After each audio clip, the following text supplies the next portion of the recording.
Good morning and welcome to Car Dealer Live. You join me on Marshall Motor Group's interim results day. We've got Chief Executive Daksh Gupta with us this morning. Good morning, Daksh. Morning, James. How you doing? I'm very well, thanks. Lovely to see you as always. Thanks for giving up your time. Firstly, let's go into the detail.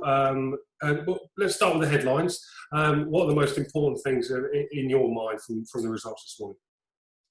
Yes, I guess a number of things. Obviously, the pandemic has clearly impacted our H1 numbers, as it will for every company that's going to be reporting in the first half of the year. So revenues were down 24.5%. Clearly, that benefited from the acquisitions we did last year. If you strip that out, our like-for-like revenue was down 30.9%.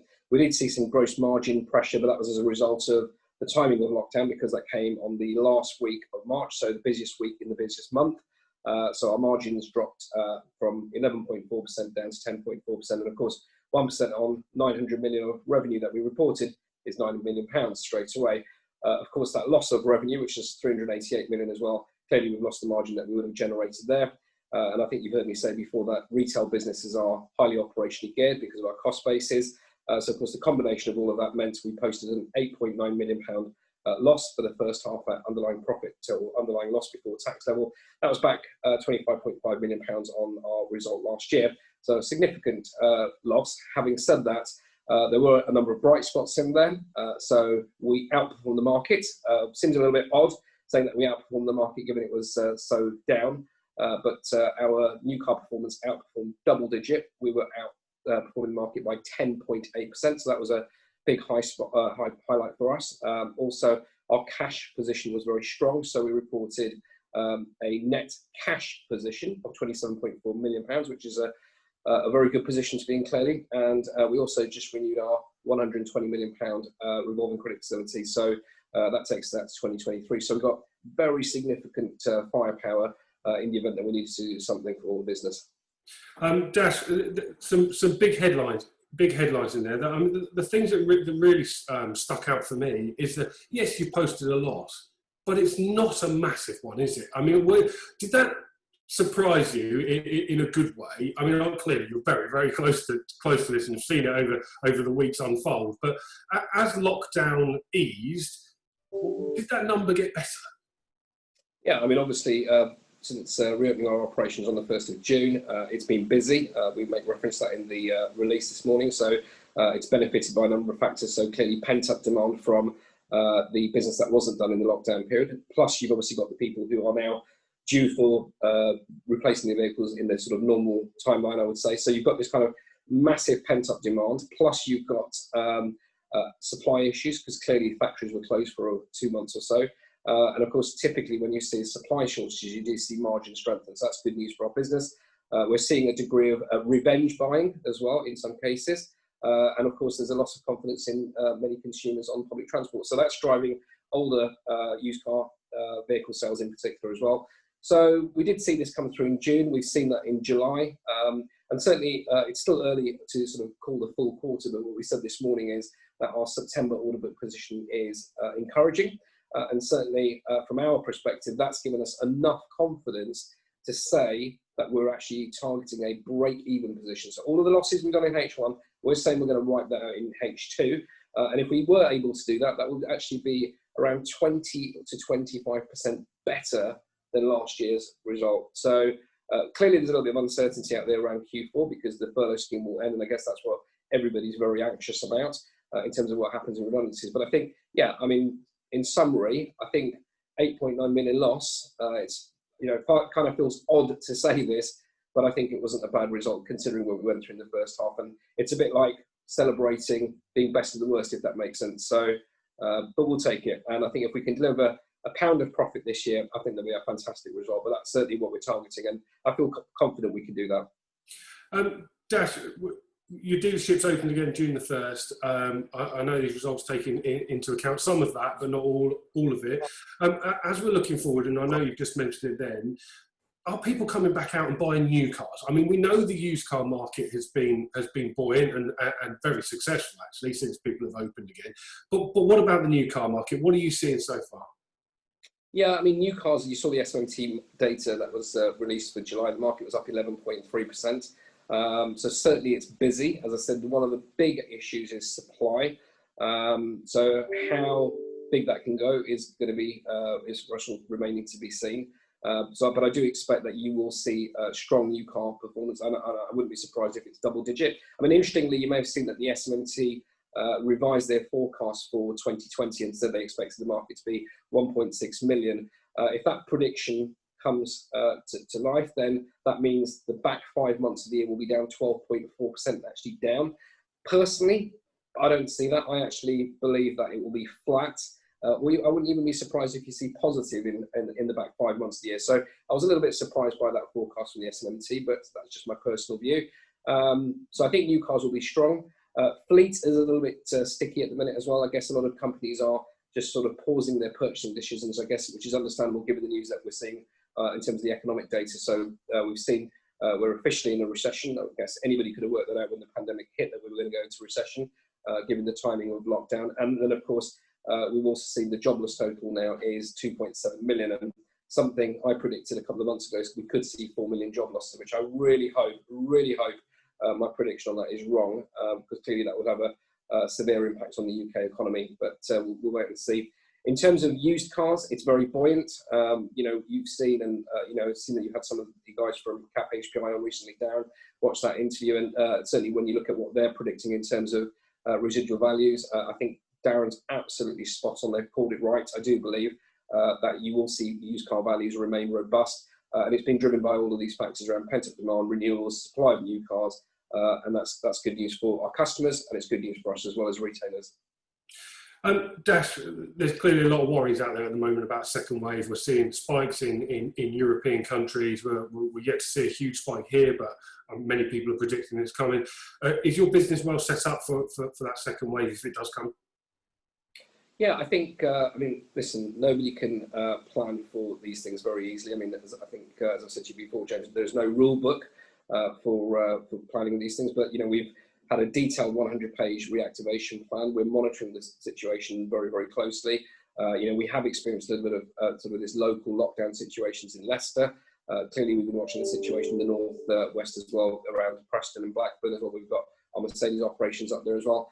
I think we're well placed to deal with it. I think our people have been, quite frankly, magnificent, absolutely fantastic. I'm so proud of them. They've just adapted. I'm here at Milton Keynes today, and I was watching some customers come in this morning. They're following the process that they need to go through. They're parking properly. They're going in the right places. They're wearing face masks. We've got all of the protectors up. So I think we're in a good position to deal with it. I mean, clearly a second wave would not be helpful for anybody, but we'll deal with it. And that's just what we do. And I guess, our balance sheets, and maybe I can just bring Richard in to comment about the strength of our balance sheet, because that certainly gives us a lot of confidence that we can weather the storm if that happens. So I don't know, Richard, if you want to just comment about the balance sheet as well. I'm not sure, Dash, whether Richard's got his camera on at the moment, but it just on that point, on those numbers and your break-even prediction, does that factor in a second wave, or does it not?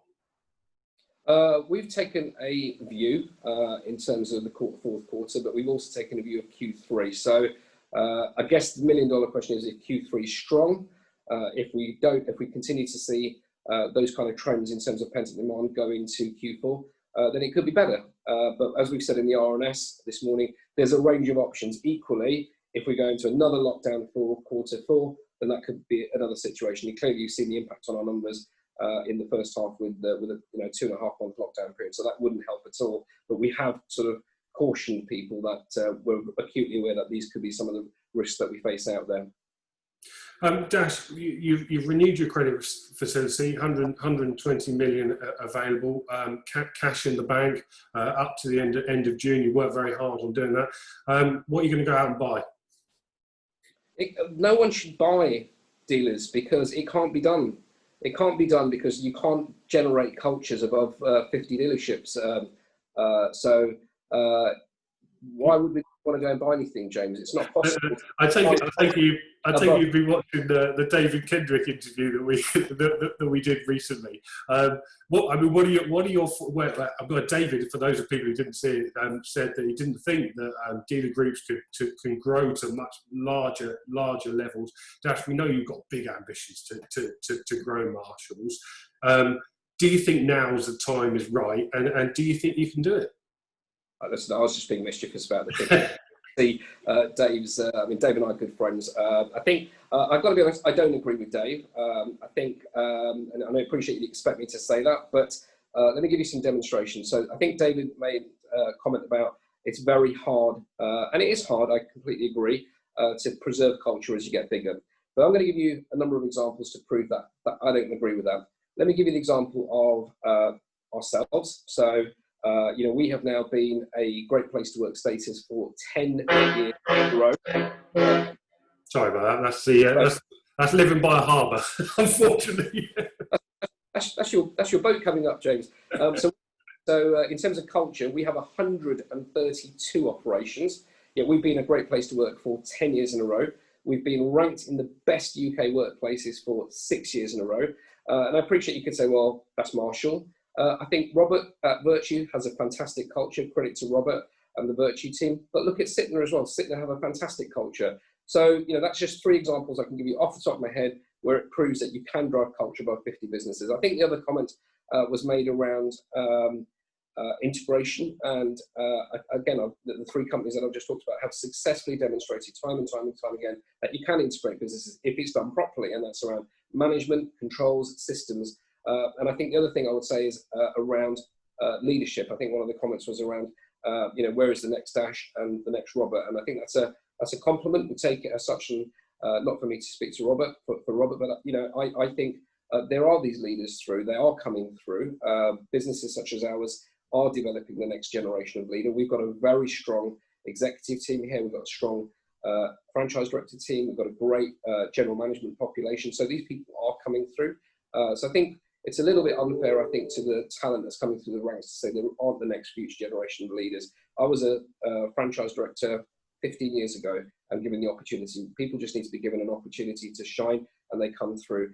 Look at Darren Edwards. Darren, fantastic franchise director, did really well at Sytner and did a fantastic job at Sytner. So, there are people that come through the ranks. So I'm not sure I totally buy Dave's arguments, because there are lots of examples out there. Equally, I understand why some of the sentiment is out there, because there are other companies who have had challenges on integration, but we shouldn't let 1 or 2 examples necessarily tarnish the whole industry and say, actually, there is not the leadership out there. So that's just my personal view, but I just thought I'd flag that. And I think in terms of M&A activity, clearly we are an acquisitive group. We have bought and sold now 161 businesses in the last 12 years. But as I always say on these things, we are an ambitious company, but what we'll do is we'll assess these opportunities on a case-by-case basis. We don't do things, which is one of the reasons we're in the position that we are. We don't just go and buy for the sake of buying indiscriminately. We review, does it meet our strategic acquisition filter? Does it make financial sense for our shareholders? And if it does, we'll acquire. Do you think you could integrate a business as large as Lookers into Marshalls? I'm not going to comment about specific companies. That's not really appropriate. I don't think to comment on, Lookers or any other company. I mean, I think Mark's doing a fantastic job there from what I can see. But I think from my perspective, the bigger the business, clearly it is harder to integrate. There's no question about that. But this business in 2014 had revenues of just over $1 billion. Roll forward 5 years, had it not been for COVID-19, I guess our revenues would have been approaching 2.7 billion. That's significant growth. That's a sort of 260% growth in that timeline. And within a year, within 12 months of coming to IPO, we went from 1.1 billion to 2.2 billion. So we doubled the size.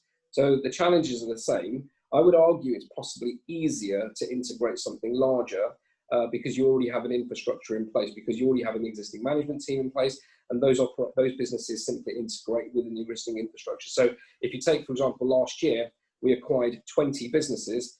All of those franchises just simply integrated into our existing operations team. So we've got some Volvo businesses, which went into Carol, our Volvo franchise director. We've got some Skoda businesses, 6 of those, straight into Paul, our Skoda sales director. We bought, as you know, 7 Volkswagen businesses last year, straight into our Volkswagen franchise director, Angelina.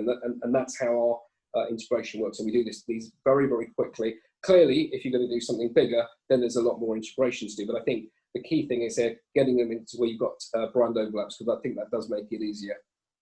And Dash, just finally, what are you most excited about going forward? I mean, we've had a very, very interesting first half of the year. Are you looking forward to a little bit of downtime, or is it going to be busy as ever for Daksh Gupta? Well, I've not had a day off this year, and I'm getting pressure from my Neds to take some time off. I have to be honest with you, but so I've got a few days coming up actually next week. So I'll take 3 or 4 days off next week, and then we'll be back at it. But you know, as I said to one of my NEDs yesterday, I don't consider work as work. It's if you enjoy it, then it's not really considered as work. So I must admit, I could do with a bit of time off just to sort of regroup and say hello, here's Dad. But I'm looking for a few days off. I'm looking forward to a few days off, and we'll go from there.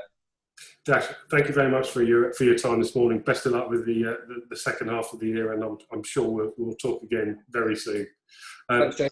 Yeah. Thank you. So Daksh Gupta there explaining the interim results for Marshall Motor Group. For more interviews like that, head to cardealermagazine.co.uk and click on the live tab at the top of the page. I'll see you next time. Goodbye.